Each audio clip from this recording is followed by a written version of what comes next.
Welcome to Sweet Life Beat Life. We hope this video helps. You start by choosing paper and the simplest washes. Pick 300 GSM cold press or 140 lb paper and stretch it so puddles behave. Mix 2 to 3 transparent color washes, plus one much more diluted for soft backgrounds. This creates depth. Once mixed, lay down a smooth, even base wash and let it dull to tacky, not bone dry. Apply masking fluid sparingly for highlights. Use a toothbrush or round brush to reserve tiny lights. This sets the stage for true watercolor bokeh.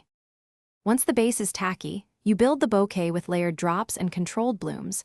Drop pigment directly into wet areas for soft, feathered edges, and switch to wet on damp to keep sharper circular shapes. Make sure to lift pigment with a damp brush to carve highlights and push clean water outward to soften rims. You can add salt for crystalline texture or a drop of rubbing alcohol to repel pigment, producing crisp halos. Repeat glazes, letting each layer dull to tacky before the next one. You finish by refining contrast and bringing back highlights.